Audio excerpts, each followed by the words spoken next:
I expected a sort of crushing finality to grip me when we returned to the manor to lay Amelia to rest. Indeed, once the last of my funereal duties were performed, I fully believed that I would crumple to the ground next to her and expire, not from grief, but succumbing to the terrible exhaustion of the last few weeks. Instead, as the mausoleum stones slid into place, I felt a sort of peace and energy, one that I confess caught me entirely off guard. This was not the terminus of our story, and I was a fool to think so. Her body may be gone, but her spirit still resides here, in the manor, in me, in Lara. Her soul is forever twined with mine, and death is just a momentary interruption. I walked out of that cold quiet into a sunlight that burned my eyes, and I have never been more sure. Death is not the end, and there is work yet to do.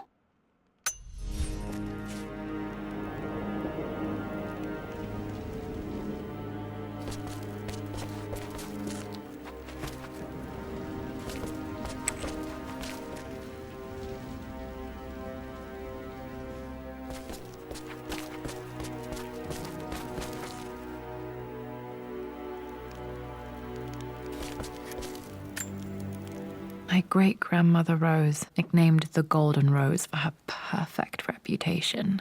I wonder what she would have thought of me.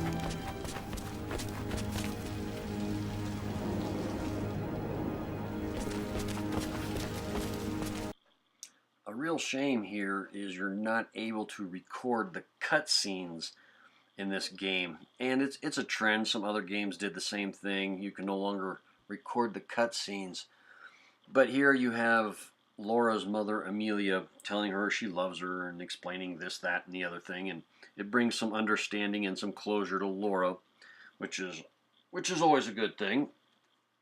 But here is the final piece to the puzzle, where what happened to Laura's mom. Dad had built a crypt and put her in the manor itself. So this is the end. This is the climax of the blood ties. We're going to go back up. We get teleported back upstairs after we finish reading the letter. Laura's attire has changed. We get our final achievement. And there's one more little piece to the puzzle, which is going to answer the question, who owns Croft Manor? And it's this letter right here on the floor. So I'm going to let her read that, and I'll be right back with you.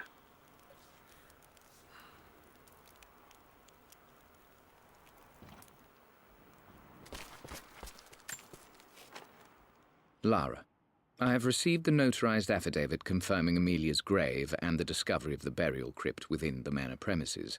While I can't fathom why your father would hide your mother's fate from her own family, I cannot deny that any legal claims I may have had on the estate are now null and void. Croft Manor and the remainder of your father's assets are now yours in perpetuity to do with as you wish. If there comes a time when you require assistance in managing the estate, I hope you will consider contacting me to retain my services. Sincerely, your uncle. I personally would not be seeking out my uncle's help with that attitude that he had and probably all the heartaches that he caused Laura. No, I wouldn't seek it. So since we found the crypt, it unlocked a few more artifacts, and we're here in the office exploring that. Here's one. I can still remember the last time I fired these. It wouldn't be Lara Croft without her iconic dual pistols. So if you had suffered through all of these, I hope the walkthrough was at least informative and mildly entertaining. It explained a little bit about the Croft history and how they got to this point. Here's an atlas. The atlas. Such an amazing piece of craftsmanship. Sophia insisted I take it home with me.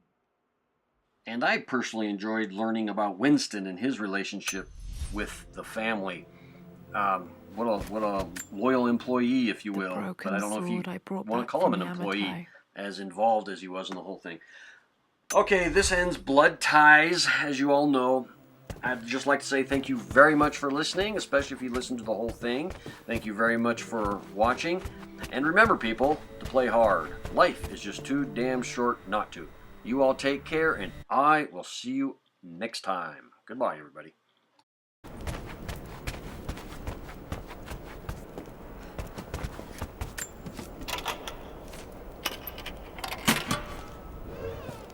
The Croft family crest.